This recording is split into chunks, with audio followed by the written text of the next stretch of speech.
Today is Tuesday, July 24th, 2020. Coming up on Roland Martin Unfiltered, 7 of 9 Seattle City Council members say they support cutting the police department budget by 50%. The mayor, though, is not happy. Fox's Tucker Carlson feels sorry for his racist former writer who lost his job. We'll show you what he had to say, and we'll talk about what he did not say.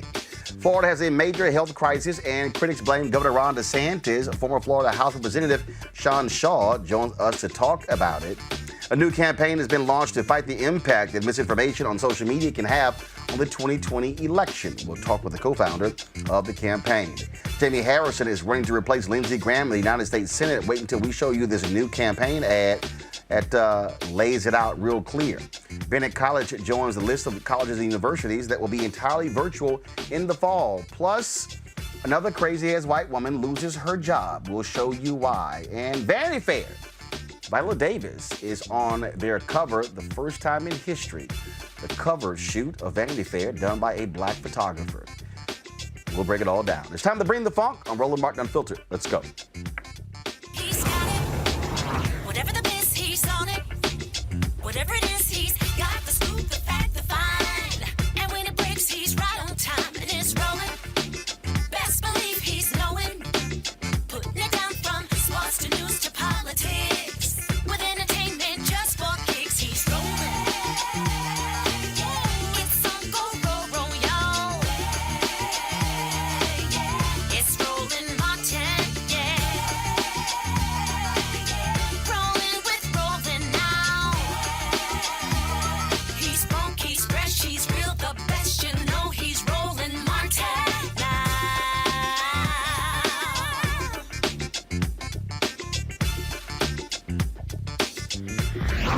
Martin. Seattle Mayor Jenny Durkan has announced that $76 million will be cut from the Seattle Police Department 2021 budget and will be reallocating funds to other departments. But she is opposed to all of these cuts. We know that not every 911 call requires an officer to arrive with a gun. In so many instances, people might be better served by a mental health professional, a firefighter, a dispute resolution specialist, or a social worker. Sometimes it takes both. Over the last decade, we've asked police to respond to so many of society and government's failures, including substance abuse, behavioral health crisis, and homelessness.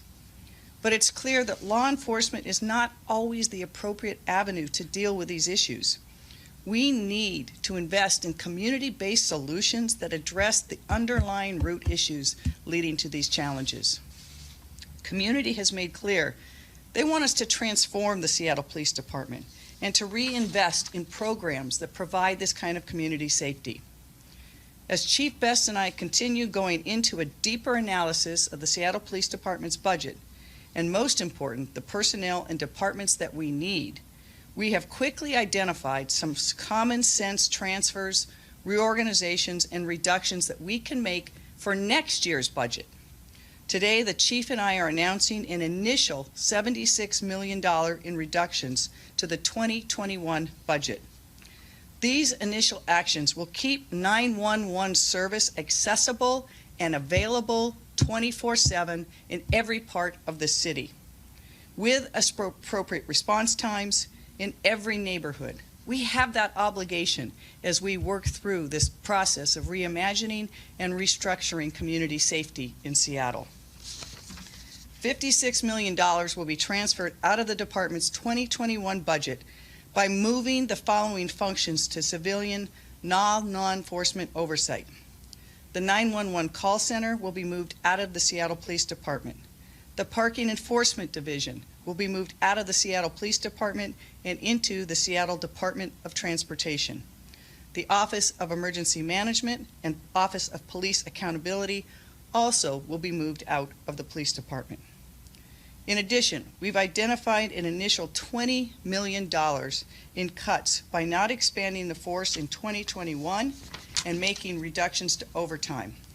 Joining us right now is Kelly Bethea, communication strategist, Dr. Jason Nichols, Department of African American Studies, University of Maryland, and then we'll be joined by Julianne Malveaux in just a second. Jason, I want to start with you. The thing here that is interesting is that the mayor is not happy, but in a democracy, guess what? She's simply been outvoted. But what they are doing in Seattle is exactly what people are talking about, and that is stop spending so much money on law enforcement and figure out and go back to actually what we used to be. What I mean by that is you used to have cities and counties that had community health centers, that had community services centers, that had places that where people could go get support for various things. We turn this whole thing and just dumping it all into law enforcement. This makes sense. No, I agree with you 100%. I think one of the things that a metaphor that I always use is that, we have a leak, and in order to fix the leak, we put a bucket down. Police are supposed to be the last resort. So instead of actually fixing the leak, we just try to get a bigger bucket every time, and that's problematic. I think that we have a lot of problems in our society that need to be addressed at the root cause. I think some of the changes that they're making in Seattle just are common sense, like the parking thing being controlled by the Department of Transportation. To me, that makes perfect sense. That does not need to be a police issue. That's something that needs to be Jason, handled. hold tight 1 second, Jason. We're having significant problems with your audio, so I want us to fix that. We're actually getting a loop there. Kelly, go to you. No, I echo the sentiments of Jason here. I think that it makes complete sense that money is allocated to the services in Seattle that will actually be attentive to those issues. Like Jason was saying, putting parking initiatives with the police department doesn't really make any sense. It should be with the Department of Transportation. We need to get back to a sense of community and stop being so militant in our society. And that's really what we've transferred to. We've transformed rather, from a society that is communal and familial in a sense to one that is very anti whatever you're against, and very militant, very black and white, very binary. And the issues in Seattle, and really in all major metropolitan cities in the U.S., they're not binary issues. They are well-rounded, complex, complicated issues that require more attention outside of just policing. We have mental health issues. We have housing issues. We have parking issues. And for whatever reason, all of that has been burdened onto the police department in all these respective areas. And Seattle's finally making a step to actually alleviate some of that burden. It's not necessarily, getting rid of cops. It's allocating funds to where they're supposed to be. Well, it's moving money around. Right. And I just applaud that. And what it forces people to do, Jason, it forces leaders to stop with the one-stop shop and to think their way through, think about different ways in order to govern a city. Right, I agree 100%. This is something that's, seems to make perfect sense, and it makes the leaders more accountable to their constituents rather than just saying, oh, well, there's crime, so we're going to add more police, or everything becomes about policing rather than about, societal problems. And one of my only issues with the comment or with the slogan "defund the police" was that it sounded punitive against police, when in fact it's not punitive. It's actually taking a burden off of their shoulders and actually putting things in the right places and making the leadership more accountable, which actually benefits everybody, including police. Absolutely. And so bottom line is this. This is a good move. I say to the mayor, get over your hurt feelings and deal with it, because we're going to see more of this. All right, folks. Blake Neff, a writer for Fox News Tucker Carlson show, was fired when it was reported that the top writer for the program had posted racist, sexist, and homophobic remarks on Auto Admit, a website that traffics in hateful commentary. Now, here you see some of his most recent posts. Neff worked on the show for more than 3 years. In a segment on the show, and first of all, y'all go ahead and pull up some of the posts, please. There you go. Okay. So just this week, the writer Blake Neff responded to a thread started by another user in 2018 with the subject line, "Would you let a jet black Congo nigger do LASIK eye surgery on you for 50% off?"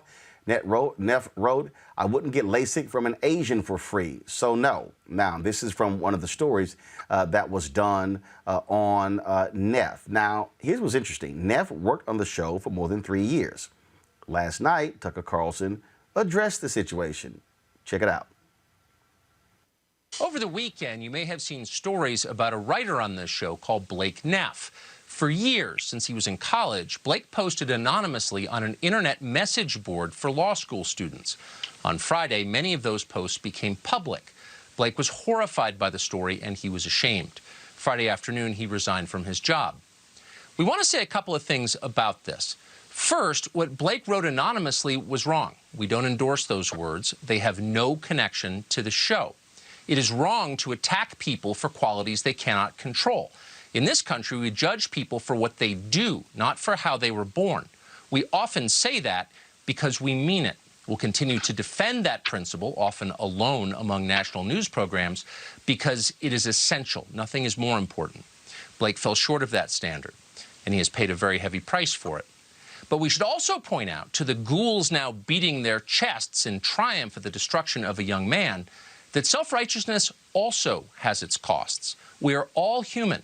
When we pretend we are holy, we are lying. When we pose as blameless in order to hurt other people, we are committing the gravest sin of all, and we will be punished for it. There's no question. I'm going to roll that back. And I want you to, we're going to break this thing down. Press play. Over the weekend, you may have seen stories about a writer on this show called Blake Neff. For years, since he was in college, Blake posted anonymously on an internet message board for law school students. Right there. He first says a writer on this show. No, he was the top writer on this show. What Tucker Carlson also did not state is that Blake Neff worked for Tucker Carlson at Tucker's website, The Daily Caller. Neff followed Carlson over to his Fox News show. So he's not simply a writer. He's somebody who has had a long-time relationship with Tucker Carlson. Neff has previously given interviews where he said that the words that come out of his mouth are written by Neff. You also said that he's posted these things since he was in college. Go back to the graphic. The story that was done, this is done by Oliver Darcy, I think was at CNN. I think that's where this came from. It said, just this week, the writer Blake Neff responded. So Neff was writing racist comments the same week he was busted. Go ahead and press play, please. On Friday, many of those posts became public. Blake was horrified by the story and he was ashamed. Friday afternoon, he resigned from his job. Stop right there. Was Neff horrified that he got busted? Was Neff horrified that his racist comments actually are now public? Watch this. Press play. I want to say a couple of things about this. First, what Blake wrote anonymously was wrong. We don't endorse those words. They have no connection to the show. It is wrong to attack people for qualities they cannot control. In this country, we judge people for what they do, not for how they were born. We often say that because we mean it. We'll continue to defend that principle, often alone among national news programs, because it is essential. Nothing is more important. Come back. Blake fell short of that standard. The words were wrong. The words were wrong. He didn't say hateful. He didn't say racist. He didn't say they were uncalled for. All the words were wrong. They fall short. Okay, go ahead and press play. And he has paid a very heavy price for it. But we should also point out to the ghouls now beating their chests in triumph at the destruction of a young man. Stop right there. That self-righteous. Oh, the destruction of a young man. Listen to poor little Tucker. the destruction of a young man and these things and what's so unfortunate and how his life has just been ruined. Y'all, he has been consistently writing racist things. And he's only unemployed today because he was busted. If he had not been busted, Blake Neff, the racist, would continue to be writing those things and will continue to be the top writer for Tucker Carlson at Fox News. Now, this part of the commentary is when Tucker enters into this condemnation of the individuals who busted him and are blasting his racist comments. Go ahead and press play. Righteousness also has its costs. We are all human. When we pretend we are holy, we are lying. When we pose as blameless in order to hurt other people, we are committing the gravest sin of all, and we will be punished for it. There's no question. No, we're all humans, and these things these things happen. Did y'all get a sense of just how nice and easygoing Tucker sounded over the racist rants of his top writer? The same Blake Neff who worked with him in the Daily Caller, which he never mentioned. I mean, I found that to be very interesting. Jason, you've appeared on Tucker Carlson's show. And I just find it, did you find it fascinating how it was just so nice and fluffy and the destruction of this young man and, well, those words were wrong and, and these are the things, but it's, we're human and we're not holier than thou. Yeah, it's clear that no one destroyed Blake Neff other than Blake Neff. He's the person who is responsible. And when you try to pawn off what other people, pawn off your responsibility on other people and say, well, it's these people who are beating their chest, they want to tear us apart, whatever it is. I think that's a big failure right there. He needs to acknowledge that Blake Neff is the person who's responsible for Blake Neff's words. Now, I'll also say that, I know Blake, and I would say that though he was always polite to me, I'm not surprised, that he said these things. I'm not surprised that he was writing these things. The only thing that I don't understand is why he felt the need to do it anonymously when he writes, things about immigrants and about other kinds of people all the time, for people to say. So it was disappointing that he didn't have the guts to at least do it, that he did it anonymously when he does it for a living in many ways.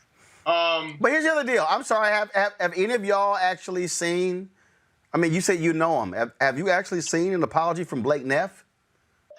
No, I haven't heard anything from Blake. Hello? Neff. See, right there, Kelly, that says it all. The fact that you got busted, Blake Neff, you got fired, but you ain't said nothing. Now, Fox has condemned the comments, and Tucker has said, they're wrong, and, we're all human, and, a young man's been destroyed. No, because I guarantee you, in the whole conservative ecosystem, there's going to be a job for Blake Neff. I wouldn't be surprised if he already got hired. Like, he's probably working right now. But a couple points on this. It is upsetting to me, but also pretty obvious to me just how much power someone like him has. And it's not all that obvious for a lot of people, but the fact that he went to law school, that is very concerning to me because I don't know whether he graduated or is barred or whatever. But the fact that you have knowledge, like very acute, very comprehensive knowledge of law and order and civil rights, human rights, and you still have this kind of rhetoric and mentality in you, that is troubling. We don't know how that has impacted many, many people. I mean, God forbid he actually practiced law, but let's just say he didn't practice law at all. He's still a journalist. which is even more dangerous in some respects because he's writing not only on behalf of himself by being anonymous in these forums, but he's writing on behalf of Tucker Carlson, in that all of his rhetoric, and Tucker admitted, is coming from this man. So he's thoroughly racist. And I understand, Jason, when you said like he was always polite to you. I haven't met a rude racist personally. You know, like, I mean, I've seen your page. Yeah, you definitely have. But as far as, you know, someone in my face being racist, I've yet to meet one who is blatantly rude. And especially if you are in the DMV area, such as myself and you, Jason, I am not hard pressed to find a polite racist. So that part is null and void to me. He's racist. He didn't want his name out there because he's probably in this area and he has a lot of black friends or whatever, and he didn't want that side of him coming out from beneath the shadows, so he decided to live in them. So Julian, everything about this is troubling to me, but I'm not surprised at the trajectory of this situation. Look, Julian, here's the deal. There was a woman who worked at Breitbart who talked about that she said she was a white supremacist, and that Stephen Miller, who is now one of Trump's top advisors, frequently would call them with stories and pictures and things along those lines. And Breitbart said that they were the home of the alt-right, and then they were appealing to those races. That's what you're dealing with. You've had in these conservative outlets numerous individuals who have been exposed as racist. And because they are. And, you know, the whole thing with this, Tucker Carlson and his non-apology is absurd, because he read some of this stuff. Some of those tweets, of the posts that man put up, were reflected in Tucker's words. If Tucker were really woke, he would have looked at some of these words. You have people writing for you sometimes, Roland. If someone says something, write something you don't want to say, you don't say it.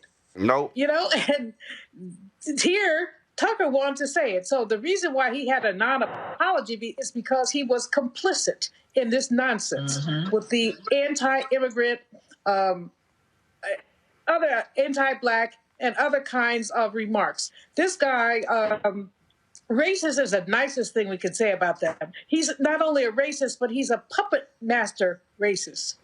And Tucker Carlson was his puppet.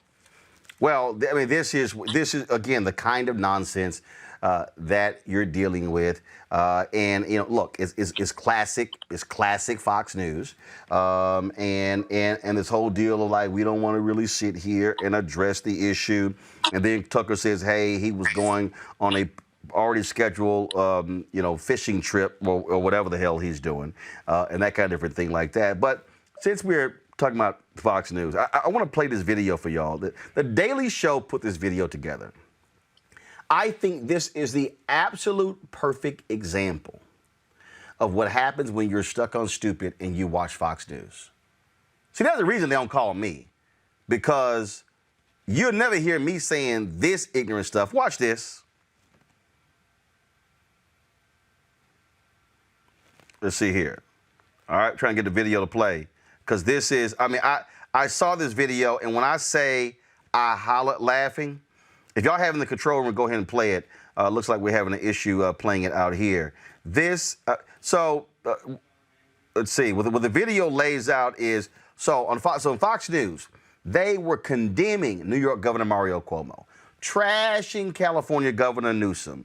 Oh my goodness, they were saying how flat out awful they were and how they were leading, and then they started praising all of the people who the governors of Florida and Texas, and how they're doing things right, and how they're opening up their states, and how things are just fantastic. Got it right. Watch this. And guess what? Now it's time for all the states to follow. Florida got it right. Texas got it right. And guess what? Now it's time for all the states to follow their lead. Governor DeSantis now looks like a genius. Ron DeSantis of Florida, the governor, doing a fantastic job in Florida. Governor, those dire predictions have not come true. They look to Florida and they look at Texas that have reopened, and it hasn't led to a massive second wave. In a very real sense, Florida's leading the way. It's been 2 months, and Florida has figured out how to manage this pretty effectively. Governor DeSantis, who's doing a phenomenal job, the state of Florida, which happens to be my great home state. I can't get to Florida or Texas fast enough, and I think there's plenty of people thinking the exact same way. How much longer are you going to keep me out of your state? I would like to go visit. When am I allowed back in? We're glad you're opening up. We're ready to have some sunshine and get out of the house. It's great to be in Florida, and I'm going to be back here in a week. And I've always wanted to move to Texas. Now I think I have to. Governor of Texas, Greg Abbott, he knows what he's doing. He's a great governor. Governor Greg Abbott, we can learn a lot from you and a lot from Governor DeSantis, but we can also learn a lot from Governor Cuomo and Governor Murphy what not to do because they did the opposite of what you guys did. Texas, Florida gave us clues. Take the success clues. The successes of Florida, Texas, the failures of New York, New Jersey. We got to get the whole country open like Tennessee and Texas and Florida. He's got it in great shape. Texas, Florida's doing very well. How did you do it? Because we need to learn as we reopen. Great job down there. Keep up the great work. You did a great job. You saved a lot of lives, and there's a lot to learn from your success. Ha! Oh my God, that is an absolutely hilarious segment. Joining me right now is Sean Shaw. First of all, he is a former Florida House representative. He is the founder of People Over Profits. Sean, what's a trip there watching that video? We now know that the cases are exploding in Florida and Texas. As of today, 9,194 new cases of COVID-19, bringing the state's total to 291,629. 132 new deaths announced. Statewide death total is 4,409. Miami, epicenter for the virus. Ron DeSantis even comes out and says, yeah, you know what? We really can't lay the blame on this, on testing. There's something else. All that praise of Fox, all of that praise comes crashing down. Brother, I don't know what to say. I was watching that video, and I'll tell you, if it wasn't so dire down here in Florida, I'd be laughing. But, you know, the governor preened and pranced and went in front of the media and told them that New York was doing it wrong and he was doing it right. Hold on. No, chastise. Chastise people. Well, he then demanded an apology from the media when the numbers didn't immediately go up, and demanded that they apologize to him for picking on him. And now you see that we are almost the worldwide daily epicenter of COVID-19 coronavirus, and it's awful. And that video, damn, brother, that video was right on point, because a lot of us here in Florida, we have memories. And I remember just a month ago, or just 2 months ago, and now we look like fools, and I'm sitting here in my house in Florida scared to leave because we are the worst state in the union. Oh, and again, on the same day, Memorial Day weekend, when George Floyd was murdered in Minneapolis, Texas Governor Greg Abbott opens the state. They sat here and they chastised Judge Eric Moyer, who told this woman who owned the hair salon, look, I won't send you to jail if you apologize. She wouldn't do it. They raised money, and he said, don't you dare send anybody to jail because they won't wear a mask and they won't close up their business. And all these folks running around and defending that nonsense. And now all of a sudden, the governor says just 24 hours ago, we might have to shut down the entire state. Hospital beds have filled up. Hospitals all over the state are showing an explosion in cases, and now he's saying we need to have a mandatory mask wearing publicly. And he ignored the mayors and the county judges, but the folks at Fox just praised well, you're talking them. about Texas, right? Right, no, I'm saying it's the same thing. Because we don't have a mandatory mask order in Florida, nor does he intend to issue one. Even now? We going back to school, brother. Right Even now? Even now, the kids are going back to school as scheduled in person, and we do not have a mandatory mask order. So I knew you weren't talking about Florida, because we ain't even doing that. I mean, this to me shows how idiotic these folks are, and that's the reason why the cases are exploding across the country, because you have these Republican governors who flat out ignore all the medical advice, and they were just so focused on listening to Donald Trump, who is a damn fool, and all these fools who followed him. I kept saying black people on this show. And look, there's some white people who see this show, and they're members of our fan club. I keep saying, don't listen to those fools, because trust me, this thing is going to spike. And now we see it in Florida, Texas, and other states. It's so unfortunate, and the governor here refuses to admit any kind of mistake. So, he didn't close the beaches in time. He waffled on how to really close restaurants, because let's be honest, 25%, 50% occupancy with social distancing is still a problem if you're trying to avoid this virus. We can't really trust the numbers that are coming out of the nursing homes here in Florida, because there's certainly transparency issues. He doesn't talk to the media really like he should. He doesn't allow certain media outlets to participate in press conferences. Who does that sound like? Who does that sound like? And so he is doing his best Trump impersonation. I'll tell you, if Trump doesn't win this November, I think our governor's in serious trouble, because he's doing the best imitation he can, and that's very unfortunate. So what are people doing there? What are they doing, trying? Because, again, you're not getting leadership from the governor. Right. Well, there's local governments are trying to step in. For example, I live in Hillsborough County in Tampa, and so there's a mandatory local mask order, and there are local rules that are going in place. The Palm Beach County, Broward County, Miami-Dade County school boards have essentially said, we're not sending our kids to full in-person classes as you're trying to schedule them. So there's going to be a clash there, as there should be. You should not have all these problems going on in regular society and sending the kids to in-person school. So there's local leadership that's trying to step into the fray, as it should. The governor has been waffling from the beginning. We were slow to close, fast to open, and look what's happened. And so he sends kind of contradictory orders as well. It's a mess down here, but brother, this is Florida. This is how we do. Well, but it's not just Florida. It's Florida, it's Mississippi, it's Alabama. I mean, you have all these Mississippi lawmakers refusing to wear masks, and now you got more than 30 who tested positive for coronavirus. They're just walking around, just talking to people, no safe distancing, no mask, and then you got the guy in Florida. Isn't there an official in Florida who absolutely was against masks, and now he's in critical condition with coronavirus? I think that's us, brother. I don't understand why this has turned political. The CDC, not the Democratic Party, not the Republican Party, has said you ought to wear masks. That's the way to stop this. That's the way to be respectful. That's the way to be safe. And people don't tread on me. I'm American. I'm free. This just kind of crazy strain of people are just rebelling against it, and and it's putting the rest of us at risk. And it's just outrageous. Well, that's clearly what you have here. I just think it's amazing. It's amazing. And in fact, you talked about that. Let me go ahead and try to pull it up here. Because, y'all, I just want to show for the audience what happens when you're stuck on stupid. Here is the governor of Florida demanding his apology. About how Florida has the absolute best data. So any insinuation otherwise is just typical partisan narrative trying to be spun. And part of the reason is that because you got a lot of people in your profession who waxed poetically for weeks and weeks about how Florida was going to be just like New York.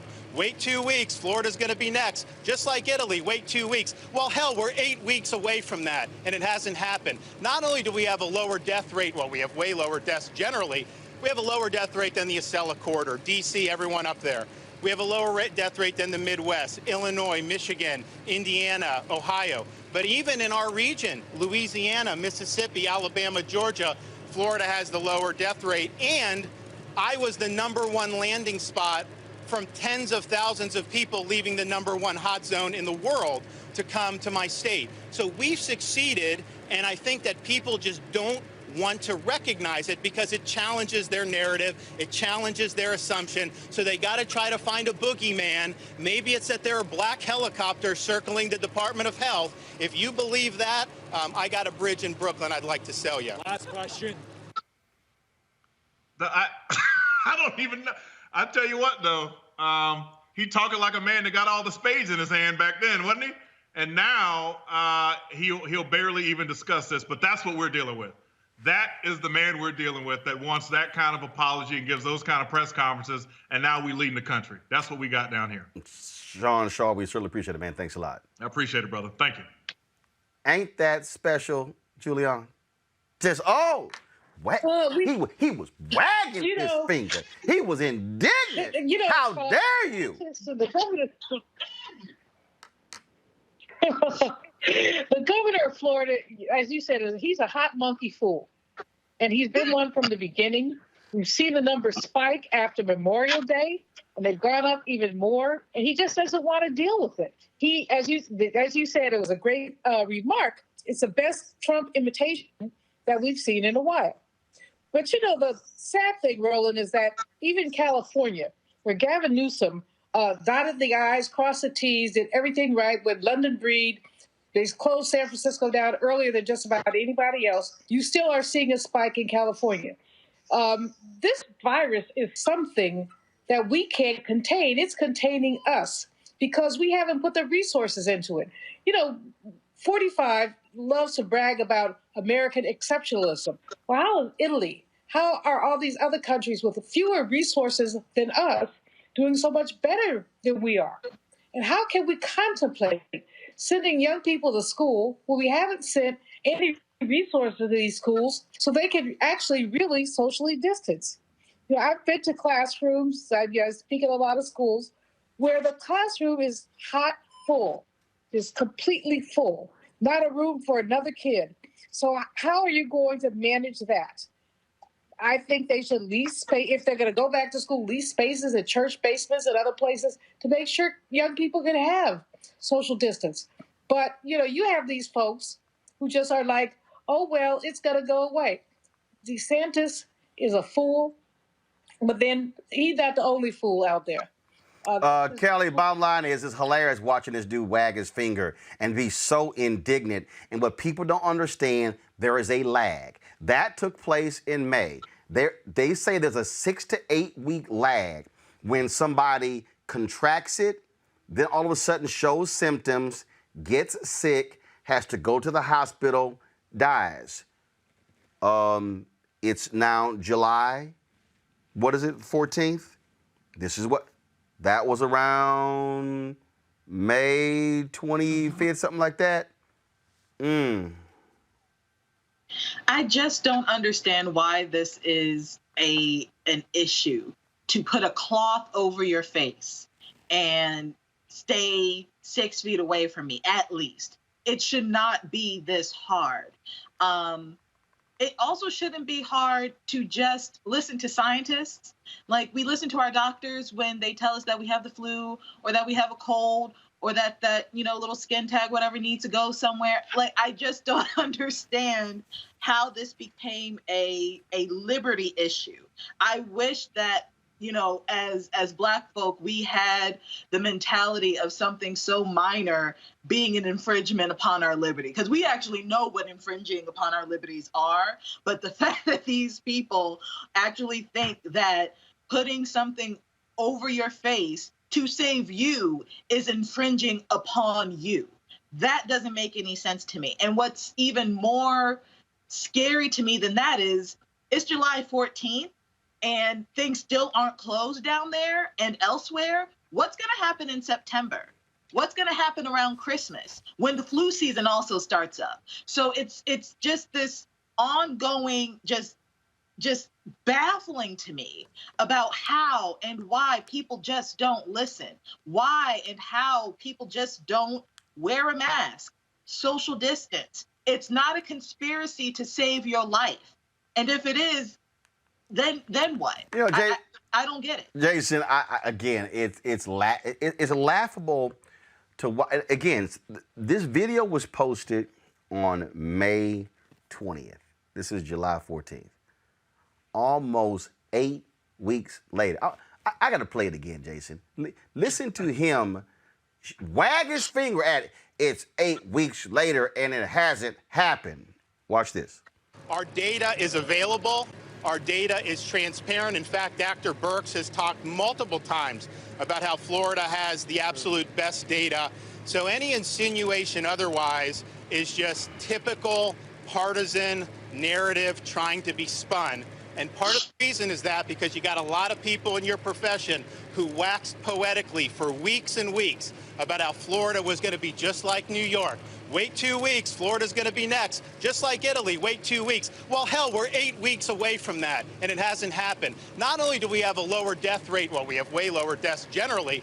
We have a lower death rate than the Acela corridor, D.C., everyone up there. We have a lower death rate than the Midwest, Illinois, Michigan, Indiana, Ohio. But even in our region, Louisiana, Mississippi, Alabama, Georgia, Florida has the lower death rate. And I was the #1 landing spot from tens of thousands of people leaving the #1 hot zone in the world to come to my state. So we've succeeded, and I think that people just don't want to recognize it because it challenges their narrative, it challenges their assumption, so they got to try to find a boogeyman. Maybe it's that there are black helicopters circling the Department of Health. If you believe that, I got a bridge in Brooklyn I'd like to sell you. Last question. I was the #1 landing spot. Oh, yeah, man. you were. That is hilarious, how indignant he was with the whole thing. Before I even say anything, let me just say that Pence needs to spend more time in Florida because he looks like he needs some sun. That guy is like... Little pasty. Yeah, he was pasty. He looked like chalk. But I'll also say that, Miami-Dade is the epicenter of the virus right now. So all of the things that the right wing was saying, this is going to disappear, warm weather gets rid of it. I don't think it gets much warmer in the United States than Miami-Dade or Arizona, two of the hot spots. So DeSantis and Ducey have failed the people of their states, and not to mention Governor Abbott and many other governors, but those three in particular. And we've seen also people who are just not listening to their governors, like what you found in California with Governor Gavin Newsom, who's actually tried to do some of the right things, but people aren't listening, and that's why you get these spikes. People need to listen to public health professionals like Dr. Fauci. Instead, they want to play politics and attack Dr. Fauci, attack the research, and maybe then our children could go to school, because I can tell you right now, I damn sure want my kids to go to school. Good Lord. I'm so ready for them to get out of my house and go to school. But because people aren't listening, because like Kelly said, they won't put a mask over their face. They say they can't breathe. And let me tell you something. If you can't breathe with a mask on your face, then you probably already have it. Or you've got some other breathing issue, because a mask is not that difficult to breathe in. We really need better leadership in these states. I'm really waiting for November when we can get guys like, DeSantis. Well, I don't know if DeSantis is up for re-election. I'm not certain, but probably not. I think he's got 2 more years. But, the Abbotts and the Duceys and all these guys, they've got to, get out. It's, the public health is much more important than the economy. Well, and again, what you're dealing with the people, like, go to my iPad, watch this here. This is Pence. But to be very clear, we don't want CDC guidance to be a reason why people don't reopen their schools. We're going to respect whatever decisions are made on campuses like this. But to be very clear, that's actually kind of what they're following. Again, these people are idiots. They're idiots, and I'm telling y'all, I'm telling you right now. That was what was in one of those Western states. 3 teachers, they go back. All 3 get coronavirus. One of them is dead. These are teachers. When you start talking about teachers, administrators, janitors, support staff, secretary, and children, and if you do not have rigorous protocols in place when it comes to not just testing. Somebody asked the question a week ago on the show. What happens if a teacher falls sick in the classroom? What do? Do we send a substitute? Do we quarantine the whole class? What do we do? See, all these different things. And so I'm telling you right now, these people, it's going to happen.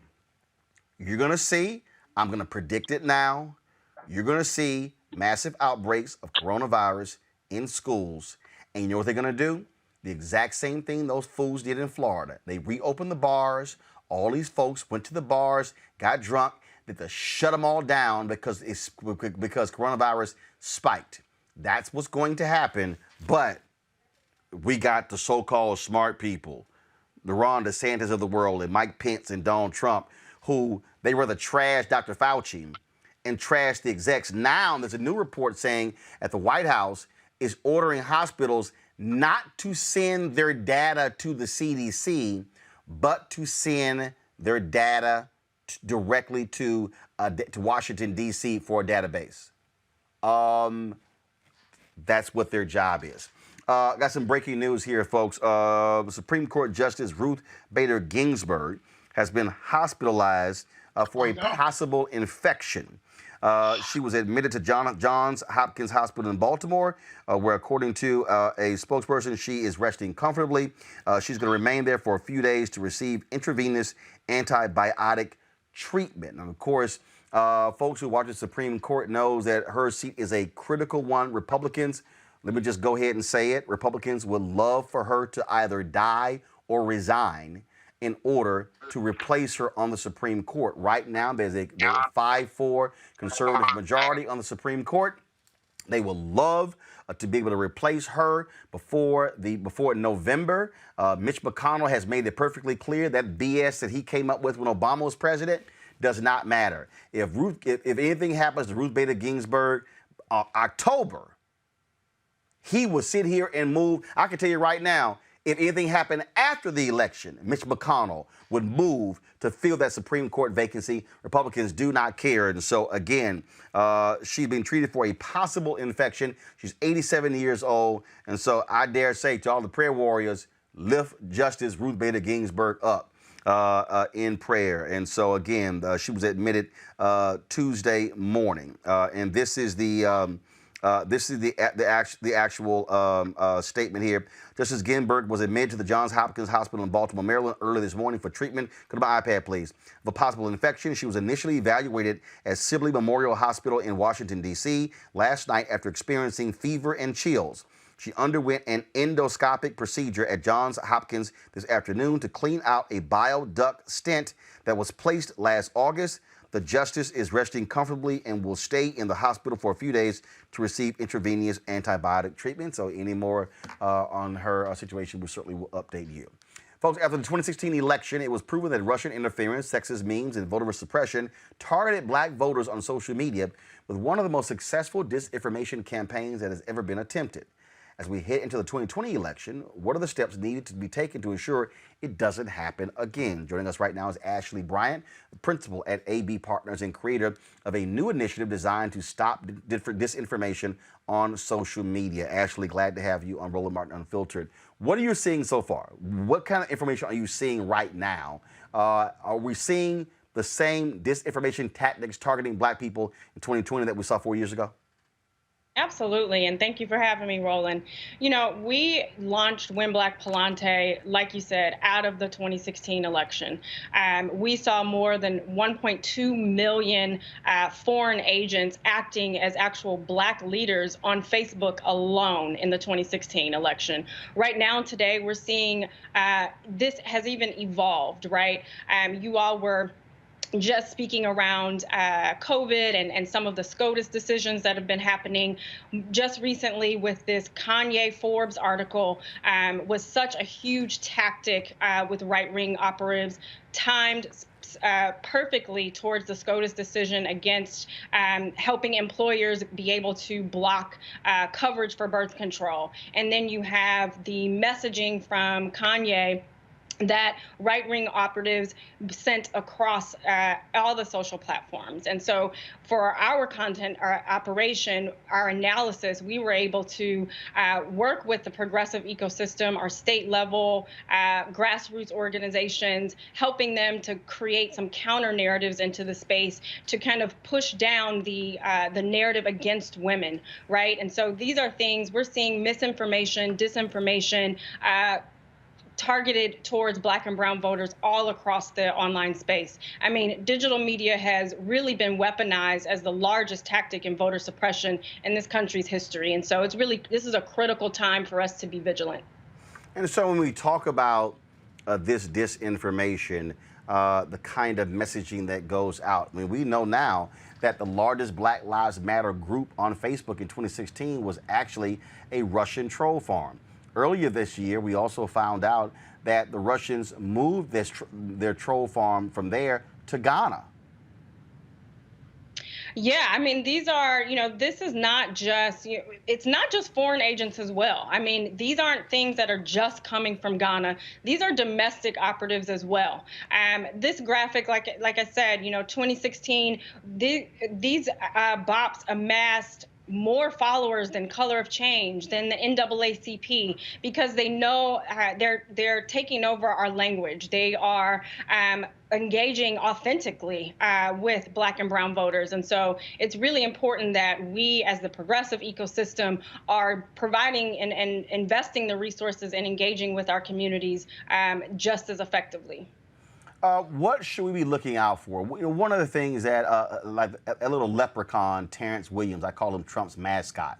He's got 1 million Twitter followers. These fools, he tweeted several things about me over the weekend. These idiots start tweeting me. And I can always tell the bots when you've got like 6 or 8 digits at the end of their name.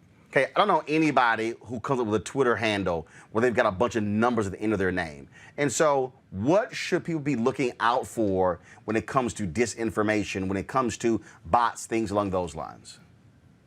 Sure. So, and I think you bring up a good point, but to be quite honest, it's not always that easy. These are really sophisticated agents. And so I think the best ways is, one, you want to check their followers, check if they have any type of content that is more from an actual person, right? As we all know, even some of us politicos, not everything I tweet is a very tailored political message. And so you want to try and take a look at their content overall, see if there's any, individual types posts, the username as well. If there's 6 numbers behind someone's name. A new tactic that we're seeing as well is, everyone knows the Twitter verification is the blue check. That's also on Instagram. Folks are just putting the emoji check next to their name, which at the quick eye, or someone that's not as familiar with knowing that it is a blue check specifically, that's another way that they're trying to trick people into looking authentic. But, really, we just need to really triple check. If you are seeing stories being spread, before we're pressing retweet or resharing this on our social channels, it's really important to make sure, are you seeing this from credible media sources? Are you seeing this from journalists that are validated in the media space? And doing that extra search is really critical. I mean, this information can be dangerous, right? In the age of this pandemic, telling people to drink Clorox, or, to your point of people not even wearing masks and trying to share stories as if an actual scientist or physician has come out and said, oh, masks are not effective, right? And so it's really important that we are doing that extra check as individuals, because spreading this type of information, it can be dangerous. Well, and one of the things, like I'm sitting here right now on our YouTube channel, and look, we get swarmed as well when you have these folks who come in to the page and all of a sudden making their comments, things along those lines. I want to bring in my panel right now. Each one of them has a question for you. I'll first start off with Kelly, your question for Ashley Bryant. I just want to know, in terms of encouraging people to just do the simple protocols, are there any tactics that we as panelists can do, or just common citizens can do to just inform our personal circles? Because I've been running across people who do believe these trolls, who do believe these bots, because they look like and they sound like experts. So how do you combat information that's false but sounds true? Ashley? Sure.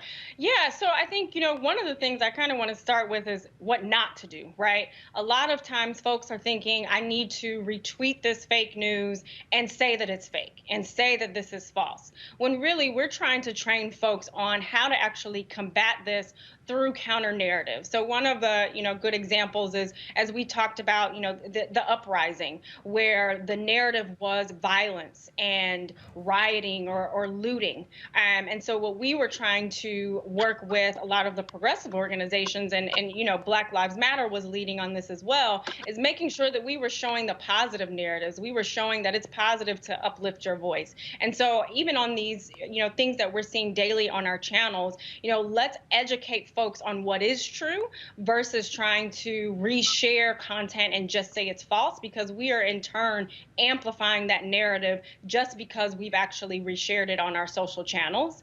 And so then beyond that, I would also say it is critical to make sure that we are challenging folks. When you do see something that is false, comment on that post and be vigilant about it. I don't want to say that we should all start trolling everyone, but it is really important, especially when we are seeing stark narratives that are simply false. We need to call it out. We need to ask people to delete it.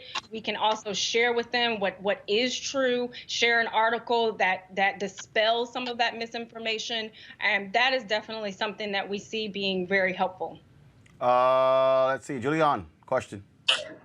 What can people do at the individual level in terms of not only the misinformation, but voter suppression? I think that at this point, with the 2020 election, we're seeing polling places closed, so there are fewer polling places. Some folks don't know how to vote by mail, although not that complicated, but people don't know. What can we do to raise consciousness about how important this vote is? And I do think our churches are pivotal in this, but what else do you think? Sure. And you bring up a really great point, because we are heading into an election season where we are going to be forced to choose between our health and exercising our right to vote. And it is critical that we are uplifting the real education around vote by mail, that we're encouraging our communities and letting folks know that this is accessible, it is not illegal, it's not fraudulent, and making sure that our communities are aware of the deadlines for requesting their ballots, where they can be dropped off, how they need to be mailed in, making sure that they are also signed as well. But I think that as we're organizing, whether it be our churches or sororities or any type of community groups, it's important that we are bringing folks together for discussions just like these. If we're, right now today, it's my sister's birthday, and you better believe over dinner, I'm talking about vote by mail. I'm talking about any misinformation that I've seen. I'm in my family group chats with my aunts and uncles and making sure that if I can educate just 10 of my family members, that I'm doing something that's helpful. I also think that especially if you have friends or family that are in the legal field, it is, I would encourage them so heavily to volunteer around this election season. We cannot have too many lawyers that are volunteering their time for voter protection. As we saw in Georgia, lines 4 and 5 hours, as we saw in Kentucky with the actual polling locations closing to 1 in a highly populated Black county. It is important that we have lawyers that are available and can use their expertise to help combat some of this suppression that we are only going to see get worse. Last question, Jason. So we've heard a whole lot about Russia and their involvement in these troll farms. And I'm wondering, are there any other countries we know that may have an agenda in terms of stoking racial fears, stoking racial discord, capitalizing on this moment? Do we hear any other countries besides Russia? And what is their eventual goal and eventual objective? Is it just to get Donald Trump elected, or is there a larger goal that maybe we're not paying attention to? So you mean besides the United States? Because, I have to say this, I have to underscore this, because, I said this earlier, this is this is not just foreign agents, right?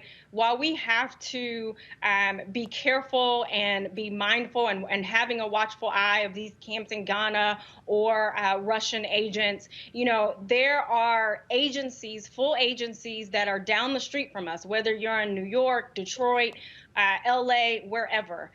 There are agencies that are being contracted to run full digital media campaigns solely to get Black and brown folks to stay home.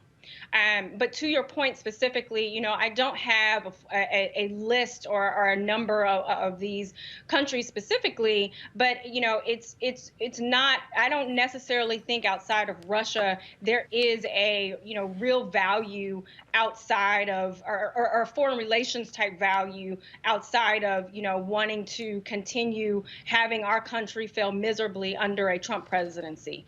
And so I think it's just us being vigilant in making sure that we have programs in place like Win Black Palante that are working as a collective effort with progressive organizations to make sure that we have the power and resources to combat this together in order for us to, really empower and bring back the power of the Black and brown vote, and also encourage, we have a responsibility to engage our communities effectively. And, quite honestly, we haven't been doing that as a progressive system in the years. And so it's really important that we're investing those resources and we're focused on doing whatever we need to do to make sure that we have our folks showing up on November 3rd.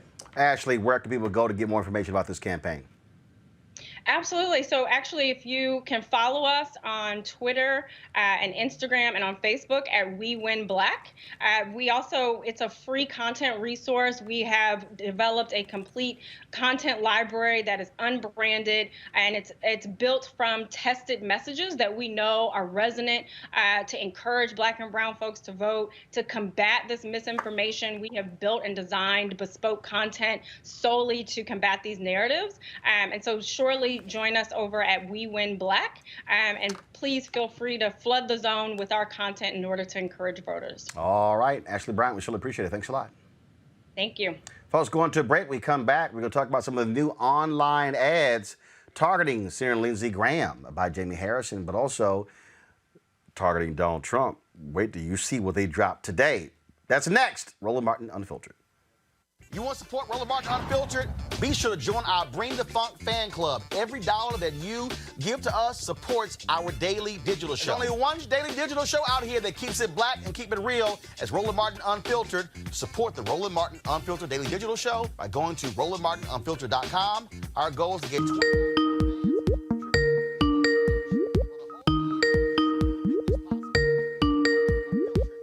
.com.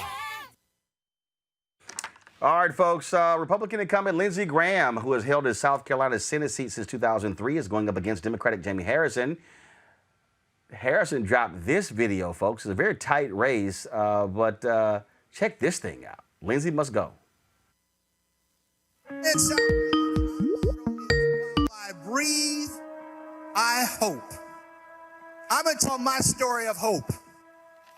There was one night I was in the United States Capitol. It was late. It was about midnight.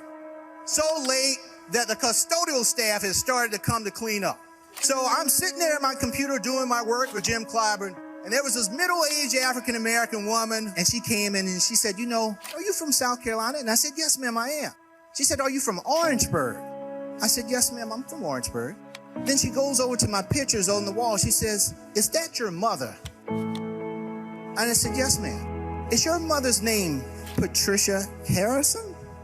Yes, ma'am. And she started to shake, and she put her hand up to her mouth, and she said, oh, my God, I know your mother.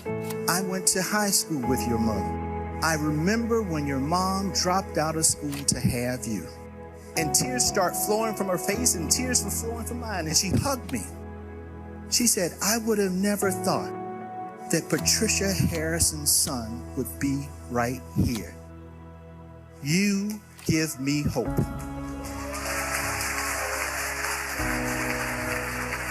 My life is emblematic that the American dream works. All right, folks, that's one of the online ads targeting one of the biggest supporters of Donald Trump. Check these ads out.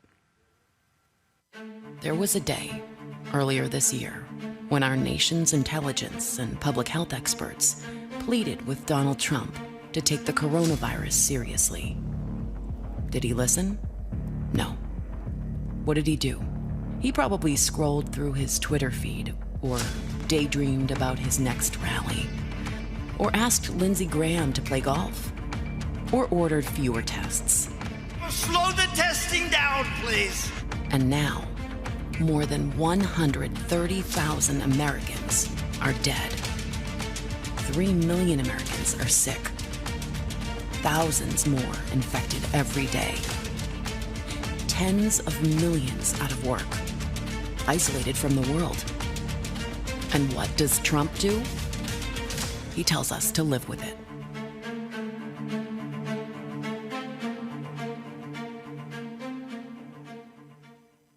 The guy doesn't know what he's doing. It's gross negligence, and honestly, it's worse. It's just sheer incompetence. I think we're going to be very good with the coronavirus. I think that at some point that's going to sort of just disappear, I hope. The nation's death toll now tops 135,000. There's no enthusiasm. He can't get people to show up a rally. They don't want him on the stump. Honestly, they don't even want him on the teleprompter because he can't even get that right. They delivered a swift and sweeping, you know, that sweeping and enormous, really an enormous. This guy is the epitome of the swamp. President Trump's pardons. Most are white-collar criminals with personal or financial ties to the president. Whether it's the brother, whether it's the sister, the entire family has enriched themselves. The Chinese government awarded Ivanka 7 new trademarks. They can say one thing, do the other, and never get called on it. It's asinine. Midas Touch is responsible for the content of this advertising. President Trump has always been a champion for the American worker. The ties are made in where? China?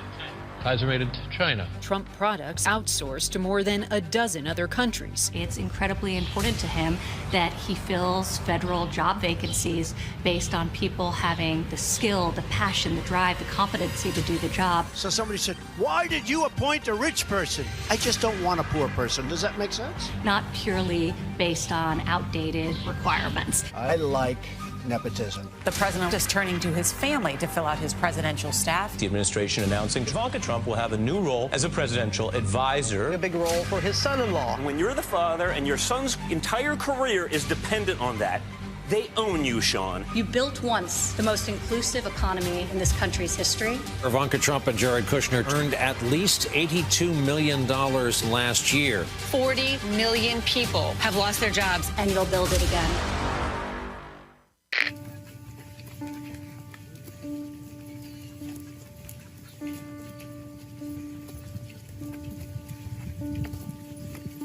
Are you concerned at all about what happened at the White House last night? Late for lunch. Didn't really see it. The arc of the moral universe is long, but it bends toward justice. The Lincoln Project is responsible for the content of this advertising. And then, of course, the folks at 11 Films, oh, man, they dropped this one dealing with kids going back to school. Watch. Today is the first day of the new semester. The thought of reuniting with my friends fills me with a sense of joy. But with the plague still raging all around us, how safe will we be? I already lost my uncle. He was a strong, proud man, yet way too stubborn for his own good. Never once wore a mask. Imagine not doing the simplest thing, to protect the gift of life. We love and trust you, Mr. President. You said it would all be okay. You said we need to go back to school. So we are. Dear Mr. President, 2 weeks have passed since our school reopened. These days, my school bag is more like a survival kit, filled with protective equipment, hand sanitizers and the peanut butter jelly sandwich Dad prepares every morning. I've grown past those, but never told him that. He tries so hard to make them exactly like Mom used to. If not for his love, I don't know how I'd get through these times. A darkness hangs over our school. We never know who might be sick, who might be the next victim. The plague did not magically disappear as you said. Maybe in other countries, but not here.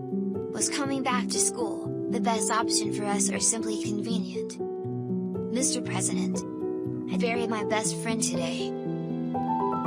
How I wish I could go back.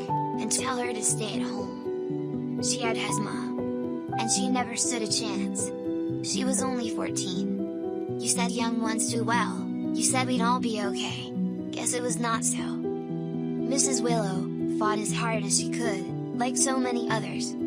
The fresh flowers she would bring to class each day are now wilting away, and with our school closed, a half-eaten sandwich is all I have left to remind me of a world that was kinder. Mr. President, this will be my last letter. We loved and trusted you. You said we would all be okay. You said we need to go back to school. So we did. But never knowing, I'd bring something back home with me. My father died today, and it was me who killed him. Woo, man. Those ads are really, really getting to Donald Trump, Jason. He had a news conference today. Frankly, it's been described by everybody online as absolutely batshit crazy. It was supposed to be a White House event. He attacked Joe Biden. It was really campaigning. It was really a damn rally. Trust me, they are going in, slamming him, and the polls are reflective of what's happening in this race. Yeah, first of all, those were all very effective ads, and I can tell you nothing plucks America's heartstrings like a little blonde white girl. So I think he's definitely going to have some trouble with that ad. I definitely think that he is in a tough position, but I still think that we on the left cannot let up on the gas because there will be dirty tricks. There will absolutely be dirty tricks, as we heard in the last segment from the woman from Palante. They are absolutely going to try every trick in the book, in Florida in particular, in the Midwest.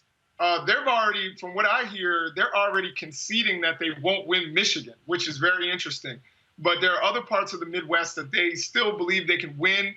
You're going to see all kinds of really low-down, dirty things because they know that these ads are effective, and they're truthful, and they're concerned. And Donald Trump, I don't know whether he wants to be president or not anymore, but he certainly doesn't want to lose. I know that. So he's going to fight. They're going to do whatever they can to win.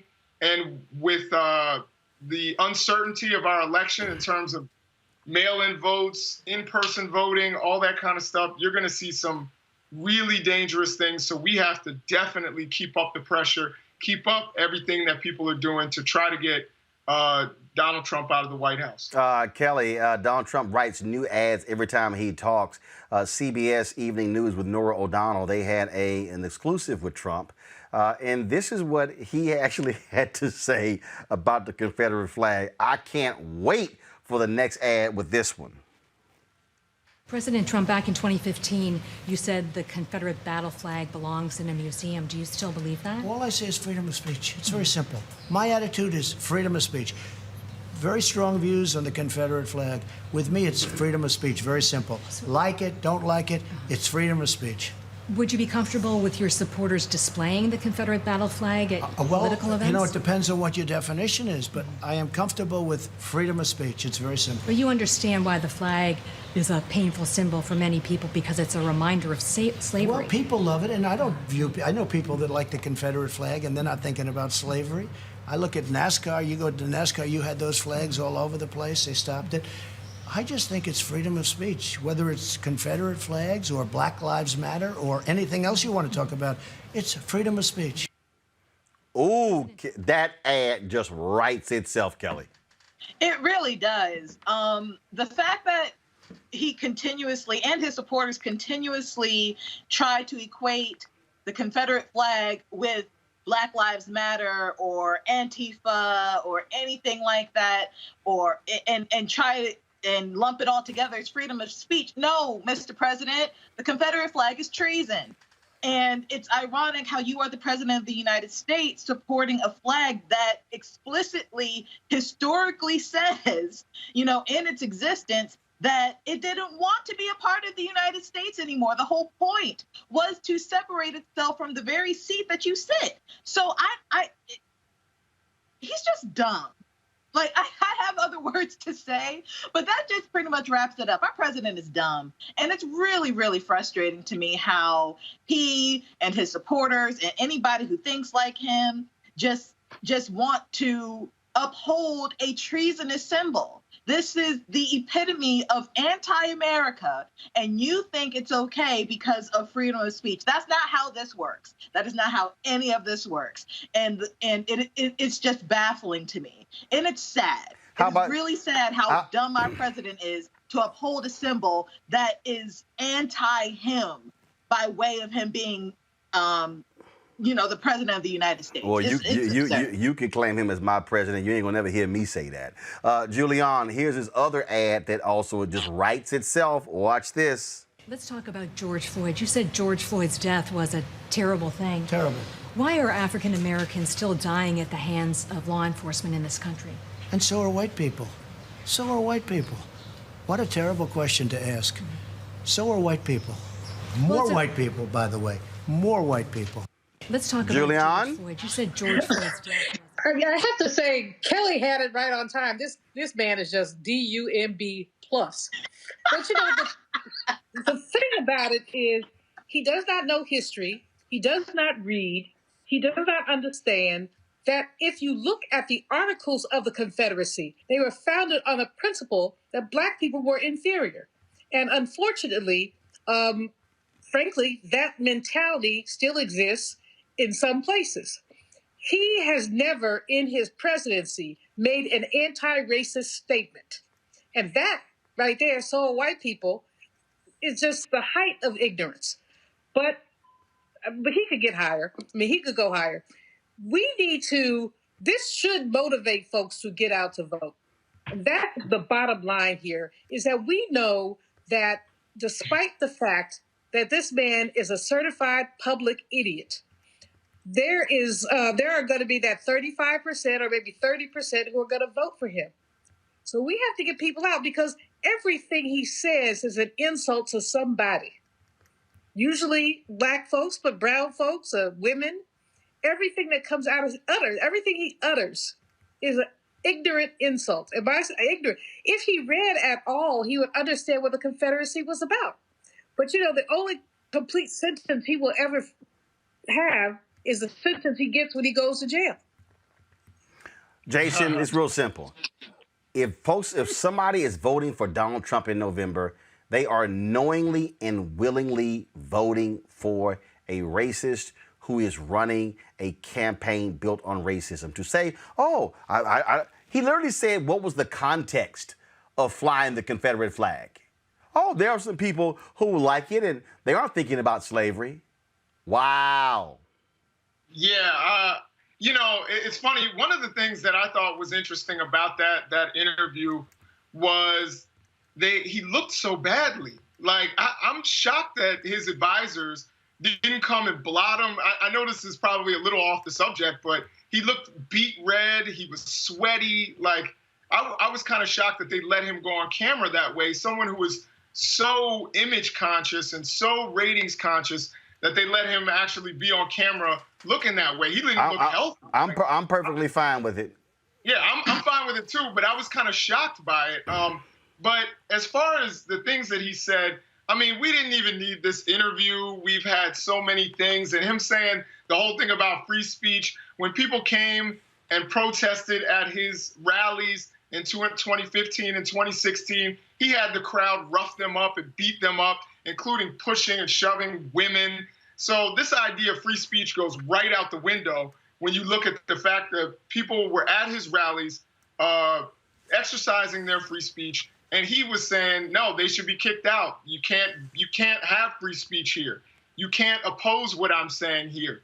And there was recently a woman who was obviously going to protest at one of his rallies, and the police actually took her out of the line and didn't allow her to enter, and essentially robbing her of her free speech rights before she even got to exercise them. So this idea that he's saying, oh, free speech, you can have Black Lives Matter, you can have this, that, none of that goes along with his record. And we can go back really far into things that he's done to violate people's rights, particularly people of color. He does not think about the rule of law. He certainly is a racist. And, you know, we definitely have to get him out of office and try to get to reasonable people to see. You know, I think America has disappointed me so much because there are so fewer reasonable people than I actually thought. There's so many people that try to explain away what he does that, you know, I'm still skeptical about November, but I'm still, you know, keeping hope alive. Speaking of racist, and I'm talking about racist, Roger Stone. Donald Trump commuted his sentence, and this racist Roger Stone, who's been booted off of Instagram, booted off of Twitter, he is a vile, despicable human being. The question really should be, if Biden wins, should the Department of Justice indict Roger Stone?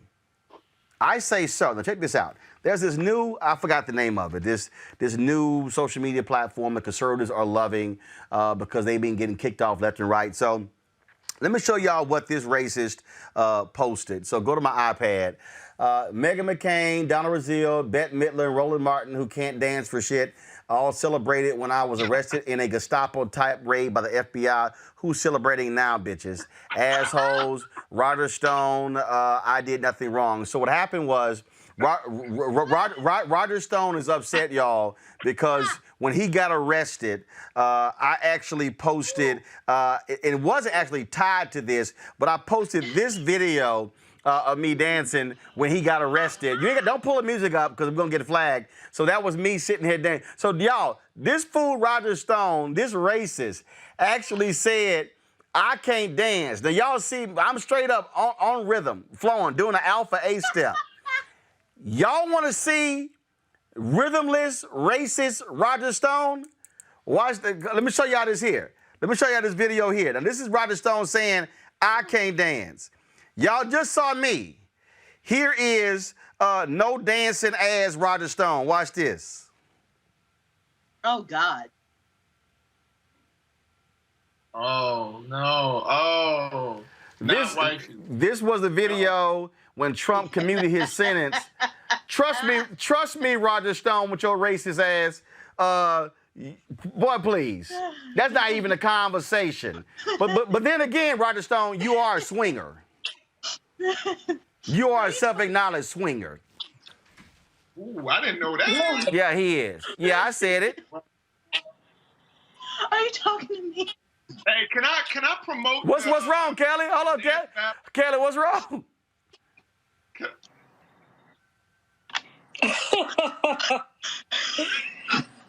Damn, Roland. Oh, true. Okay. All right. Does he look like he was having a seizure? Okay. That was really petty of him to even bring you up for any reason. But you got to remember, he's a racist. He attacked me. Yeah, He apologized to a conservative outlet. Didn't have the guts to call me himself. And so that's what he is. He attacked Anna Navarro as well. He's a racist. Roger Stone is a dirty trickster, and the New York Times should have been ashamed of themselves in this story, in this commutation, calling him a colorful character. I mean, it's really bizarre to me. I mean, he looks like one of those villains off of Gotham City somewhere. But aside from that, it's just the nepotism and cronyism of this administration runs so deep because the evidence against him was just obvious, and he should not be out of jail right now, but he is. And then for him to gloat about being out of jail based off of a president who it reinforces his nepotism and cronyism on a daily basis. It's like you're just digging yourself a deeper and deeper grave in terms of just how corrupt you are, just how corrupt this presidency is, and just how much you don't belong here. Like it's you should still be in jail. But racists are going to do this. Like he's just doing what is expected of somebody who knows that he's not worth the skin that he lives in. I just wish that said skin had more rhythm. And Julian, here's the deal. He was supposed to go to prison on today. He was supposed to report today. Trump issues this commutation late Friday. A lot of folks in the White House oppose it. Supposedly William Barr did. I doubt it. But the bottom line is here. Donald Trump is a thug in chief who protects fellow thugs. Julian, what's up with the audio, guys? Okay, I can't hear Julian. Go to Jason. Yeah, I thought it was really, I mean, it was a funny post, you know, and I would love to see that dance battle, you know what I mean? Bro, that ain't no battle. That ain't no battle. That ain't even a versus battle. That's not even, I mean, Jason, let me help you out. I can outdance Roger Stone sitting like this here. Yeah, and you know what? I would like literally, I could sit in this chair like this here and beat Roger Stone ass in a dance battle. I agree, and I think that the Vegas ads, the Vegas odds will reflect that. I'll put my money on Roland Martin, and we can make this happen. You know what I'm saying? Let's promote it. But at the same time, Roger Stone is a criminal. He should be doing the moonwalk in prison, and he witnessed tampering. I mean, the guy actually threatened somebody who was going to expose the fact that he was actually guilty. Even Bob Mueller, who deserves to be retired, deserves to be resting. Even Bob Mueller had to get out and say, this is ridiculous, and say that it was wrong. Roger Stone, the fact that he is walking the streets is everything that's wrong with our justice system. So you can talk all that First Step Act, and you can bring out Van Jones, and you can bring out everybody you want and talk about, criminal justice reform, and even show, people who deserve to be out of prison like Alice Johnson. But in the long run, we see that all of his commutations and pardons have been of his friends. He has 11 of them. They've all been people like, Dinesh D'Souza and... Also another felon. Yeah, another felon.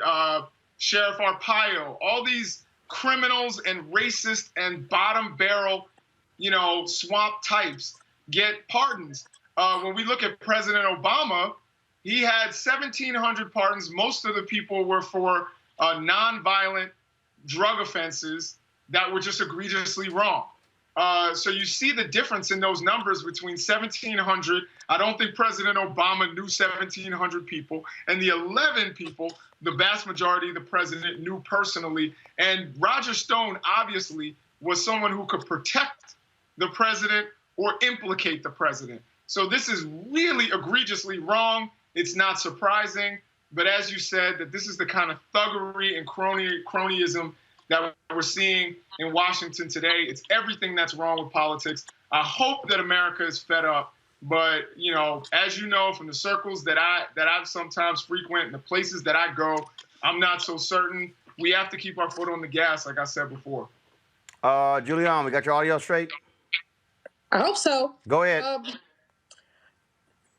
What 45 did was signaled to anybody who basically has his back that he had their back.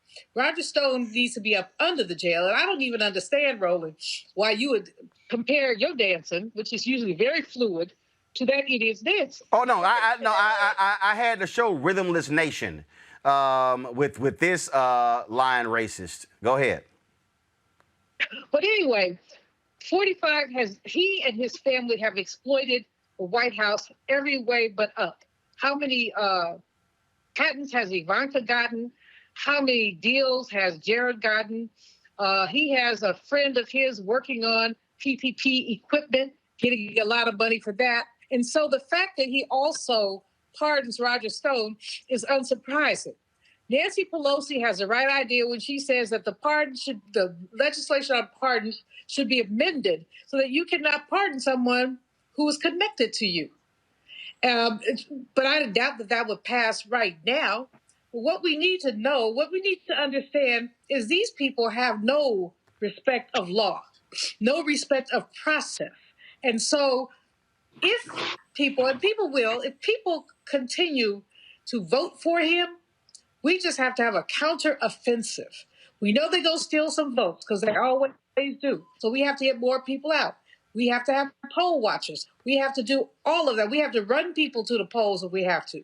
Because this man is, what do they say, lies lower than a rug or underneath a snake? Yeah, there are all kind of little euphemisms for the low-life behavior we've seen out of this White House. Simple as that. And folks, what you're dealing with, again, you're dealing with individuals who are thugs. And I'm telling y'all right now, ignore every single one of these polls. Ignore every poll about Joe Biden in Michigan, Wisconsin, Ohio, North Carolina, Georgia, Florida, Texas, Arizona. Ignore all of them. I've been saying this. We better mobilize, we better organize, use digital operations to be able to get folks to register to vote. That's what we must be able to do. And guess what? Bury his ass in November. I'm talking about, I keep telling y'all that scene from Remember the Titans.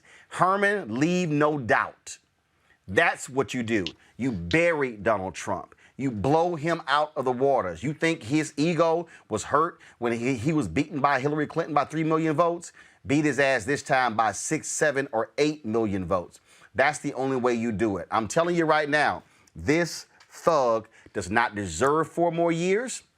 The Republicans who back this thug up don't deserve to be in office. That means those senators who are running in Texas, who are running in Arizona, who are in Maine, who are in Georgia, in North Carolina, in South Carolina, in Montana, in Colorado, all of them, throw them the hell out. Because what they are doing, they will let this man do anything that he wants to do. They will run roughshod over the Constitution. This man has withheld his taxes. He won't even comply with congressional subpoenas. He will allow his own staff to campaign when they're supposed to be working for the American taxpayer.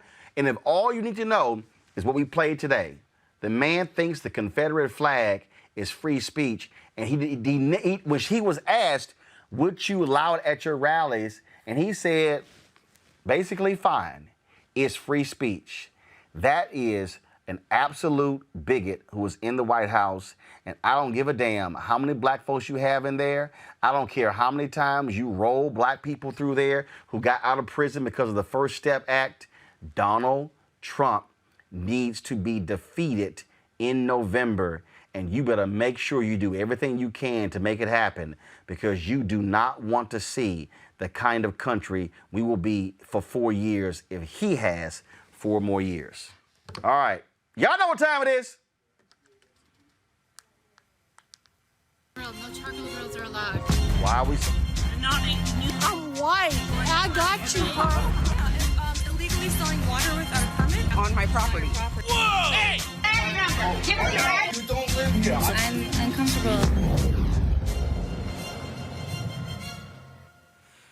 Well, another Karen has done it again. A radio host in New Hampshire, Diana Ploss, was on her way to work at the radio station when she heard these workers not speaking English. She decided to whip out her phone and record it. Matter. It's still English. It's English. English. English. Is anybody here illegal? Are these guys illegal? What's the name of this company? Look at this. Look at this. It's America. Speak English. Speak English. So this is a foreman working for this company, Morans. And he's speaking Spanish to these guys. So your tax dollars up here in New Hampshire, that's what's going on here. That's what's going on here. That is what's going on. So now they have people who don't speak English, who are putting in this stuff that taxpayers are paying for. And look what they're doing. This is communism. This is communism. Look at this. They're taking over these streets. What they're doing up here in Nashua is permanent. Permanent. So here's a private company. Wake up. No residents. I want to know, where's Governor Sununu? Where's Governor Sununu? What's your problem? Why are you harassing me? Are they in America? Yes. Okay, they should be speaking English. Why? Who said, what they law? Should be speaking English. Because what? They should be speaking English. Are they illegal aliens? They don't speak the language? What does speaking the language have to do with Do they not speak the language? When you drive into the state, what does it say? Do they not speak the language? I have no idea. Okay, why do you care? Because I wasn't talking to you. You're harassing me. I have a right. To harass people? How am I harassing them? You're yelling at them while Am I they're trying to yelling? do their job. Yes. Oh, yeah, okay. I can hear you Are from they across illegal? the street. So I'm trying to enjoy my lunch. So then go enjoy your lunch. Why are you wearing a mask? Why am I wearing a mask? Yeah. I don't know. There's a global pandemic. Really? Okay. Okay. So this guy decided that he's going to come over here and be a social justice warrior. Right. I know, really. Because I was 6 feet away outside. Oh, it's over from the other side. Because he's a black man, and he's going to protect the brown man from this white woman who's practicing white privilege because she happened to walk by and heard this guy talking to all of these guys doing this work in Spanish. So I'm going into the studio. Well, she went into the studio. Her ass got fired from her job. She's a big-time MAGA person, talk radio personality. Yeah, she got fired. This is what this idiot posted 42 minutes ago on her Facebook page. Why aren't you angry? Burn, loot, murder, BLM, Black Lives Matter, is allowed to terrorize our communities, tear down our historic statues, loot our businesses, burn down our churches, and kill fellow American citizens. They are allowed to do this because they are angry. Well, you know what? I am angry. And you should be angry too. 40 million Americans out of work, Americans committing suicide, Americans isolated and desperate. Now we have American businesses giving jobs to foreigners. Huh? Why can't these jobs be given to veterans, to high school kids, college kids? We should have nipped this Agenda 2030 BS in the bud when they started making us press 1 for English. America First, KAG, Trump 2020, lead right, Okay, here's what is absolutely hilarious about this racist. What's hilarious about this racist is she actually said, we have American businesses giving job to foreigners. Huh. Jason? Are there foreigners working at Mar-a-Lago? Think so. Jason, I think are so. there foreigners working at Trump's winery? I believe so. Yes. Kelly, are there foreigners working at Donald Trump's country clubs? Undocumented foreigners, if I'm not mistaken. Julian, are there foreigners working at Trump hotels? Absolutely. So we've got Miss MAGA, Diana Ploss, Jason, who is just so beside herself with these foreigners who are working in America, in New Hampshire, and the dumbass doesn't even realize that Donald Trump's own companies have requested waivers and visas to hire more foreign workers. Yeah, I mean, obviously this person is not a very smart person. I usually don't like to use ad hominem publicly, but this person is just not very smart. And I would also add that there are lots of veterans who speak Spanish. You know, 2 of my close friends are veterans. Fought. One of them was wounded in Iraq. Got shot by a sniper in Iraq. Went back and did 2 more tours. And guess what? When we see each other, we speak Spanish.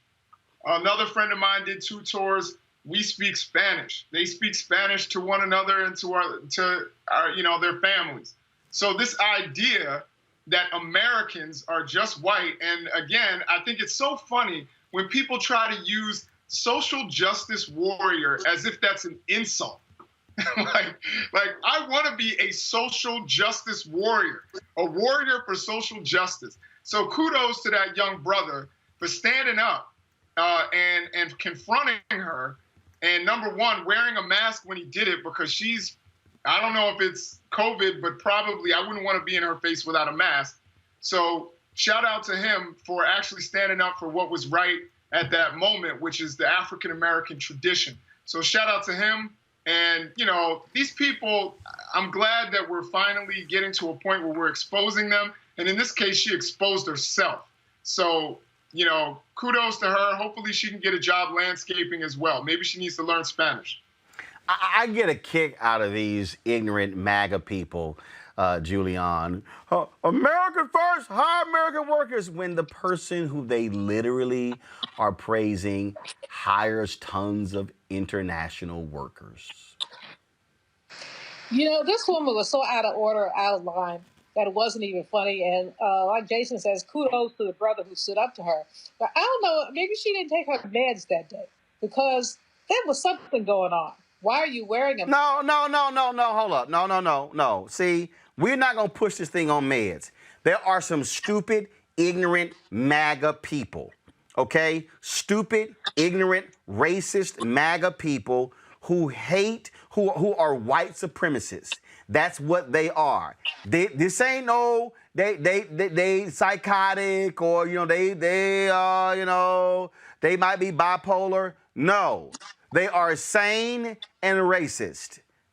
Well, Roland, I agree with you up to a point. I just think her behavior was so obnoxious. She's a MAGA supporter. Okay. Have you seen Candace Owens? Have you seen Brandon Tatum? Have you seen Terrence Williams? Have you seen these fools? That's what they are. Okay, you're right. They fools. I'm trying to give them... I ain't giving them no damn benefit of the doubt. All right, Roland, but here's the bottom line. We took Mexico. I mean, we made California out of Mexico. And Texas. Out of Mexico. You know, we can't be running around talking about speak English. You know, New Mexico, Arizona. We can't run around talking about speak English. We're a multicultural, multilingual country. And her just ignorance in confronting those folks is off the chain. And she's very fortunate that nobody did anything to her to let her understand that she was out of order. And you're right. The other thing is, of course, that 45 has all kinds of illegal, undocumented people working for him, all kinds of, from the hotels here in Washington to Mar-a-Lago to his golf courses. This has been documented. So, you know, they are basically worshiping God who has clay feet. I mean, Kelly, don't these fools understand the Louisiana Purchase? Don't they understand, like, literally this country exists because of people from foreign countries? In fact, all these white folks, they weren't from here. They the original foreigners taking jobs. I really don't think that they're all that educated. And if they are willfully ignorant and purposely ignore the education that they have acquired, because her use of the word communism is wrong.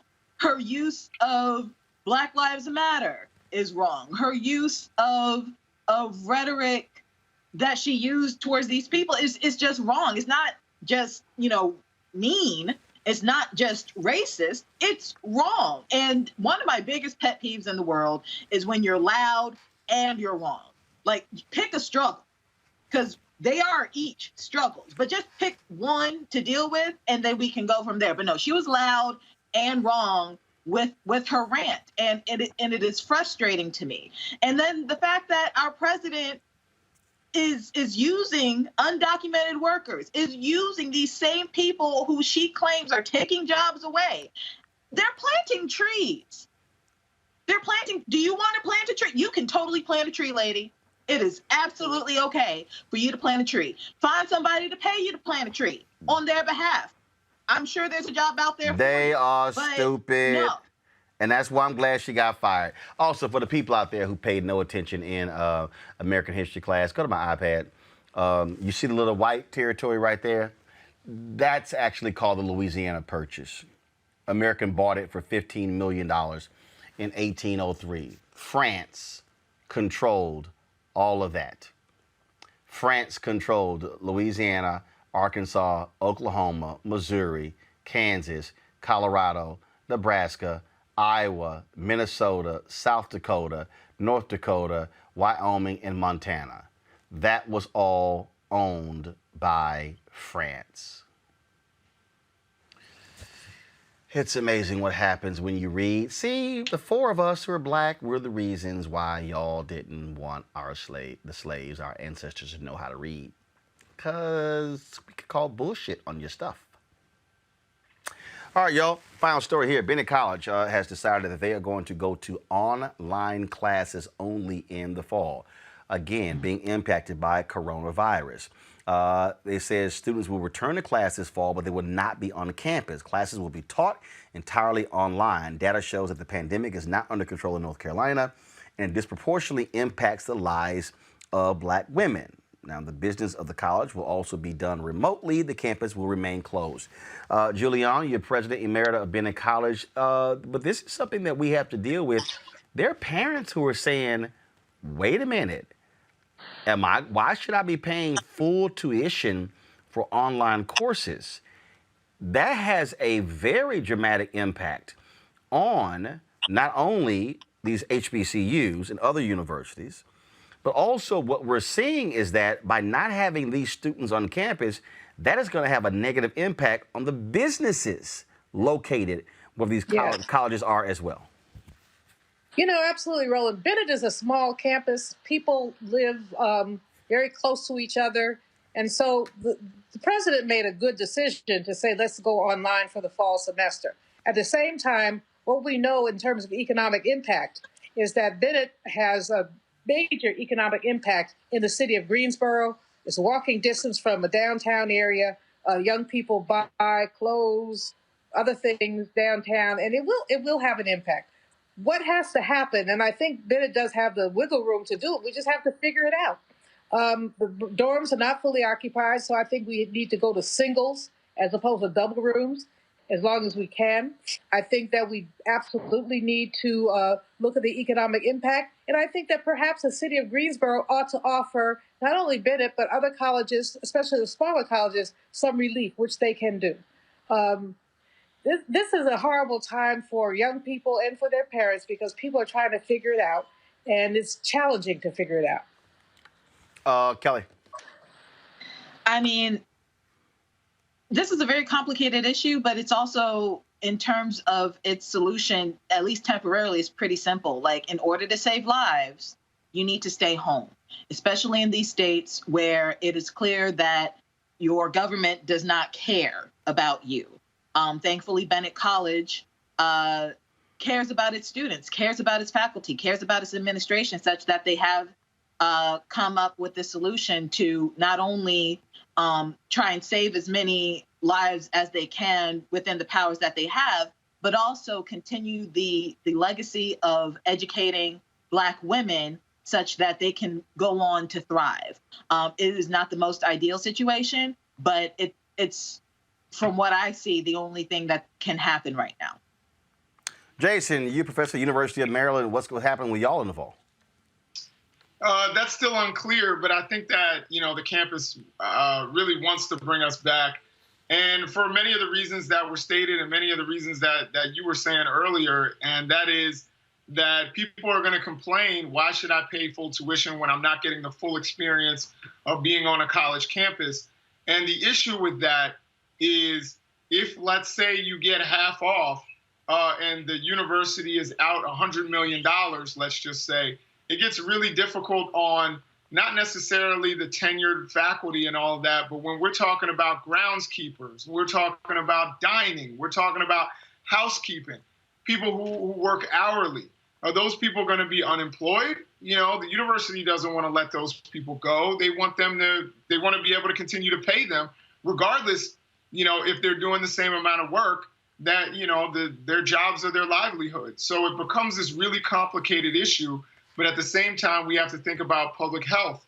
And so it's a really tough issue. We have our first African-American president, and we are the only university, I believe, in the FBS that has an African-American president, an African-American athletic director, and an African-American head football coach. So we're very proud of that. But he's coming into a fire. He's coming into a very difficult time and has to make very difficult decisions, because a third of our faculty is over the age of 60. So that means that they are really vulnerable to COVID. And so we have to be really safe about this. And I think online classes might be, it's probably the right way to go about it, or at least some sort of hybrid. But at the same time, we have to think about the hourly workers and people who need their jobs, even if they're not necessarily working the same hours or not on campus. Absolutely, and so we're going to keep folks updated. Hampton University made the decision to go online as well, so we certainly will let you know what happens with all of the other HBCUs. Folks, don't forget, we want you to support Roland Martin Unfiltered by joining our Bring the Funk fan club. We are about 500 away from hitting 10,000. Our goal is by the end of the year to have 20,000 of our supporters as members of our Bring the Funk fan club. Right now, there are 6,326 of you watching live right now on YouTube. There's nearly 1,000 watching on Facebook. The reality is that if every single person who's watching right now actually joined the fan club, we would only have about 3,000 or 4,000 left. We could actually meet our goal tonight. Folks, we want you to support what we do. You can give right there on YouTube. Look, there's nobody else doing the kind of show that we're doing, 2 hours a night, live every single day, 5 days a week. Also, y'all may, just to understand again the kind of work that we're doing here, earlier today, Until Freedom, the group founded by Tamika Mallory, Linda Saussure, and my son as well, go put the graphic back up. They actually had a protest rally that took place today in Louisville. They are fighting out there for Breonna Taylor. They actually contacted me late last night. Go to my iPad. Folks, we live stream this rally earlier today. Again, this is why this platform matters. Again, nobody else is doing it. No other black website out there is providing the kind of platform for folks like them to be able to get their message out. And so they contacted with me. We live streamed this rally on our Facebook page, our YouTube channel, and our Periscope channel as well, which is owned by Twitter. And so they were able to get the message out there. They were able to do that. Of course, they were out there for about 50 minutes. And again, they were marching as well. You can see the video right here. This is them marching. This is why we do what we do. So we want you guys to support us. You can cash app us at $RM Unfiltered. You can also hit us up on PayPal, paypal.me/R Martin Unfiltered, Venmo, RM Unfiltered. You can also send us a money order cashier's check to New Vision Media Inc., NU Vision Media Inc., 1625 K Street Northwest, Suite 400, Washington, D.C., 2006. And so we will certainly appreciate it. Again, you can give right there on YouTube. And let me tell you something right now. Look, I appreciate people who say thank you for all the information. But the reality is, folks, this office space, staff, equipment, all of these things cost money. This broadcast that you're seeing, go back to my iPad. I just want y'all to understand what I'm talking about right here. And guys, Chelsea, bring me the live view unit. I want y'all to understand. They had a photographer in Louisville who had a live view unit. Okay, so he was there. They were sending us that signal via our live view unit. Y'all, I'm telling you right now, that live view unit, the rack unit where they sent that signal to us cost $12,000. All right, this is actually what he was broadcasting with. This is the live view unit right here that he was broadcasting with. Okay, and again, between the rack unit and this, you're talking about $20,000. That's the investment that we made into this show. This allows us to be able to broadcast remotely for events just like that. That stuff costs. We're not just sitting here with the phone. Those of you who gave to us previously with the app that we use, where we can send that app, we can send that link to someone who can use a phone. But this right here, go back to the protest. This was not actually a particular app. It was a shooter who was out there. Matter of fact, go ahead and pull the audio up. That no one has been held accountable. So we're here to say that if they don't do anything, they force us to have to continue to protest, continue to be actively engaged, and we have to escalate our efforts. Aaron and two friends. So again, this platform was created not just to do this show live, but to do events like that. And so we want you to support us. So let me thank Jason, let me thank Kelly and Julianne for being on our panel today. We surely appreciate it. Thank you so very much. And again, folks, support us. We need you to make this possible, for us to remain independent. Cash App, PayPal, Venmo. You can also pay with a credit card with Square. And then you can also, again, send us a money order, 1625 K Street Northwest, Suite 400, Washington, D.C., 2006. And I'm going to get their logo for you. There's a barbecue restaurant in California. I think they're in Sacramento. They actually dedicated a day's worth of sales to this show. They sent me an email 2 days ago saying that they generated $1,600 in sales that day. They said they believe in this show, they support this show, and then they wanted to be able to support us. And it is called, let me get it right here. It is called, so let me thank Barbara Jolly and her husband, Charles Buster Davis. They own Buster's Southern Barbecue. Bustin's, you know what, I'm gonna pull it up right now. So let me just show y'all. So just give me a little bit. Buster's Southern Barbecue. Okay, give me 1 second.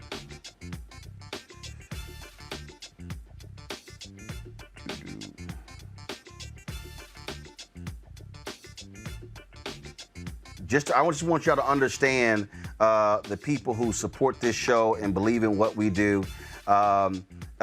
It's right here. They're in Calistoga, California, in the wine country. Go to the iPad, please. They sent me an email on July 13th. Says, wish to make a donation. My husband, Charles Buster Davis, is already on the mailing list.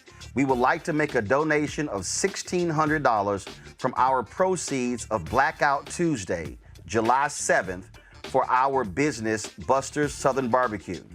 And so they had sent us this email months ago, and I was like, whoa. I was like, are you serious? This is the first time that's actually happened. We've had people who have donated resources. We've had people who have said, hey, I want to support the show. And they actually, I'm going to just go ahead and show this for y'all, because I just want y'all to see what I'm talking about. They actually sent this to us, and I want to show you the letter. And I certainly appreciate what they did. So this was the letter that I got June 20th. Dear Roland, July 7th, Blackout proceeds, our donation to you. First, thank you for all you do. I've been a loyal subscriber and love listening to the important messages you share. I and my wife, Barbara, are owners of Buster's Southern Barbecue, a popular small black-owned business barbecue restaurant in the Napa Valley, California. In my support for all you're doing, we will be donating our proceeds from the July 7th Blackout to you so you can continue to send the much-needed messages. I can't emphasize enough how much we appreciate the importance of what you're doing. Please know you always have an open invitation if you are in this area. We also have a stage for live performance of jazz and blues. You're always welcome to live stream from our venue, and we can set up whatever equipment you need. We would love to have you visit. Let us know any thoughts that you may have for how we can cross-support one another. We are proud to donate to your cause, and we will gladly participate in any cross-collaboration ideas you may have as well. Again, a wholehearted thank you for that you do. We appreciate the much-needed difference you make. Sincerely, Charles Buster Earl Davis, Buster's Southern Barbecue. So y'all support them. Go to busterssouthernbarbecue.com. I certainly appreciate their support, and you absolutely, look, when this coronavirus thing is over and we get back out here, we are definitely going to go out there to Southern California and broadcast Roland Martin Unfiltered from your restaurant. And so now once I drop about 30 pounds, then I can have all the barbecue I need. So we're going to do that. But again, we appreciate it. So for the rest of you, please support us in what we do. All right, folks, thanks a bunch. I'll see you guys tomorrow. Holla!